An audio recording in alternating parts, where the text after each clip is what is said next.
اس context میں میں نے 12 علمی پوائنٹس کی شکل کے اندر 12 ٹاسک یعنی 12 کرنے کے کام، ان میں سے بھی پہلے 2 کام وہ ہیں جو ہم سب نے کرنے ہیں، خواہ حکمران ہے خواہ عوام الناس ہے، اور جو بعد کے 10 کام ہیں وہ صرف حکمرانوں کے کرنے کے ہیں، اور وہ ان کو ہم نے اس کے اوپر ابھارنا ہے کہ انہوں نے یہ کام کرنے ہیں۔ ٹاسک نمبر 1 وہ ہے اللہ کے حضور دل سے گڑ گڑا کر اپنے مسلمان بھائیوں کے لیے دعا کرنا۔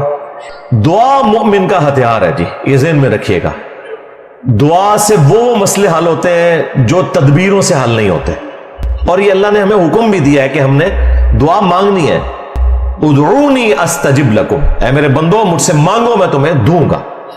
اور پھر ساتھ میں ان الذین یستکبرون عن عبادتی، جو تکبر کریں گے میری اس عبادت سے، یعنی مجھ سے دعا نہیں کریں گے، میں انہیں عنقریب ذلیل و خوار کر کے جہنم میں پھینکوں گا۔ وَلِعَاذُ بِاللَّهِ تعالی۔ ہمارا رب وہ شہنشاہ ہے کہ اس سے نہ مانگے تو وہ ناراض ہوتا ہے، باقی شہنشاہ تو مانگنے کے اوپر ناراض ہوتے ہیں نا۔ اللہ وہ شہنشاہ ہے کہ جس سے نہ مانگا جائے وہ ناراض ہو جاتا ہے۔ تو دعا آپ نے مانگنی ہے، یہ ایک حق ہے مسلمان کا دوسرے مسلمان کے اوپر۔ اللہ تعالیٰ نے سورۃ الحجرات میں فرمایا انما المؤمنون اخوہ، مومنین تو اس کے سوا کچھ نہیں کہ وہ آپس میں بھائی بھائی ہیں۔ اور اس کی جو ایکسپلینیشن ہے نا وہ نبی صلی اللہ علیہ وآلہ وسلم نے جس انداز میں کی ہے، صحیح بخاری اور صحیح مسلم دونوں میں حدیث ہے کہ باہمی اخوت میں، بھائی چارے میں، ہمدردی میں تمام مسلمان ایک جسم کی مانند ہے۔ جسم کے اگر ایک حصے میں بھی تکلیف ہو تو پورا جسم اس کی تکلیف کو محسوس کرتا ہے۔ حتیٰ کہ صحیح مسلم میں یہاں تک الفاظ ہیں کہ اگر آنکھ میں تکلیف ہوتی ہے نا تو پورا جسم رات کاٹ کے گزارتا ہے، صرف آنکھ نہیں جاگ رہی ہوتی، پورا جسم جاگ رہا ہوتا ہے۔ تو یہ دعا والا معاملہ کرنا ہے، اور اس دعا میں ہمارا اپنا فائدہ بھی ہے۔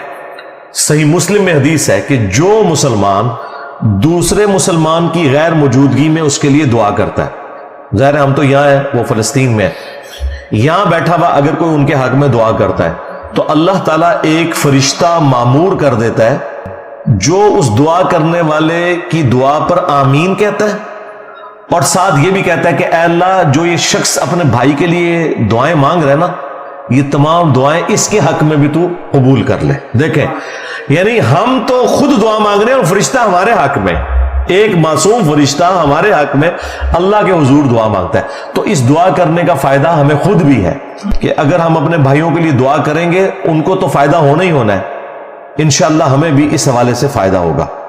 ٹاسک نمبر 2 وہ ہے سوشل میڈیا کے اوپر اپنی آواز کو بلند کرنا۔ کہیں پر اگر پروٹیسٹ ہو رہے ہیں ان پروٹیسٹس میں حصہ لیں، فزیکلی جو ڈیمانسٹریشن ہوتی ہے، بینرز اٹھا کے، پلے کارڈز اٹھا کر، جس طرح یورپ میں اور امریکہ میں پوری دنیا کے اندر یہ احتجاج ہو رہے ہیں، ان میں جہاں تک قانون کے دائرے کے اندر آپ نے اس میں حصہ لینا ہے، اور سوشل میڈیا کے اوپر آپ نے اسلام کے حق میں، فلسطینیوں کے حق میں آواز بلند کرنی ہے۔ لیکن اس آواز بلند کرنے میں ایسا کوئی معاملہ نہ ہو کہ وہ گالی گلوچ کی طرف چلا جائے اور اسلام کی کوئی غلط پکچر لوگوں کے سامنے آئے۔ یہ ذہن میں رکھیے گا، یہ اللہ تعالیٰ نے سورہ الانعام میں فرمایا وَلَا تَسُبُّوا الَّذِينَ يَدْعُونَ مِن دُونِ اللَّهِ فَيَسُبُّوا اللَّهَ عَدْوًا بِغَيْرِ عِلْمٍ، مت گالی دو لوگوں کے جھوٹے معبودوں کو، کہیں ایسا نہ ہو کہ وہ انجانے میں تمہارے رب کو وہ گالیاں دیں بغیر علم کے۔ تو اس لیے گالی گلوچ والا معاملہ نہیں ہونا چاہیے کہ جس کی وجہ سے اسلام کی بدنامی ہو۔ اچھا اس آیت کو بعض لوگ میرے خلاف بھی یوز کرتے ہیں کہ جی ہمارے بزرگوں کو برا کہتا ہے، تو قرآن نے تو کہا ہے کہ کسی کے بزرگوں کو برا نہ کہو، وہ تمہارے بزرگوں کو کہیں گے، تو ہمارے بزرگوں کو آپ کہہ لیں۔ ہمارے بزرگ وہ ہیں کہ جن کے بارے میں آپ تصور بھی کریں گے نا برائی کا تو آپ اسلام سے خارج ہو جائیں گے، تو مر جاؤ اور عام موت، ٹھیک ہے، ہمیں تو کوئی فرق نہیں پڑتا۔ دوسرا، یہ آیت کافروں کے بارے میں ہے، مسلمانوں کے لیے نہیں ہے۔ مسلمانوں میں اگر کوئی شخص اسلام کے ساتھ غداری کر رہا ہے تو اس کے لیے تو قتل مرتد کی سزا ہوگی، وہ تو اسلام کی روح سے منافق ہے، اس کو ننگا کرنا ہر مسلمان کی ذمہ داری ہے، وہ اسے گالی دینا نہیں ہے۔